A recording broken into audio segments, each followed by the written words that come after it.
You're on the colour of Country Life, Flow FM, and I'm going to talk about foreign affairs, particularly regarding China right now. And while some of you might think, well, what's this got to do with us out on the land? We've pointed out previously that whilst there's been claims that tariffs on Australian wine and barley supposedly have a justifiable basis on the merits that the Chinese government are raising, you can't help but feel like, from the other language that the Chinese government is using towards Australia, that there is an aggressive attitude being taken toward us to punish us for some of our strong positions we've taken on the origins of the coronavirus in Wuhan, and also regarding the human rights record of the Chinese Communist government within its own country. And that has drawn out the ambassador to Australia at his residence in Canberra in what was a rare press conference. And we've got some coverage of this on flownews24.com.au, where we highlight that Chen Jingyi made this appearance at his residence, and he told the gathered media,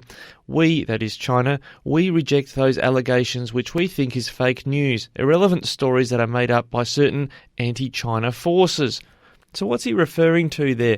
He's talking about these concerns about the Xinjiang province, which some are referring to as a genocide, and the human rights treatment of the predominantly Muslim Uyghur community, which the Chinese government cracked down in Xinjiang under the guise of concern about terror threats.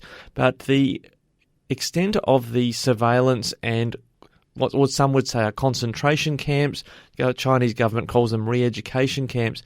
There's been claims there's more than 1 million people locked up in these camps, and I've had a go at the ABC in the past, but there was a brilliant expose done by the ABC about the use of technology to monitor people's movements in China and their social credit system.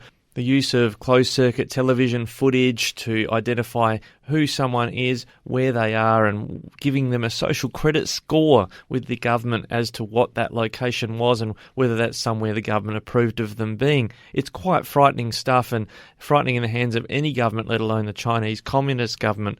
But let's have a quick listen to something that was said on the Sky News Network last night by Senator Eric Abetz, a Tasmanian Liberal senator. He was speaking with my old boss Corey Bernardi, who's hosting the Andrew Bolt show that evening. Here's what Senator Abetz had to say about this press conference. The list goes on and on each and every day. There's a new report. Indeed, the BBC did a very good investigative piece in relation to the trauma that the Uyghurs face, and they just think that these belligerent press conferences somehow will convince the world that all is sweetness and light. There has to be a very strong stand taken by the freedom-loving countries of the world, because I would hate to see the history of 1936 repeat itself in 2022.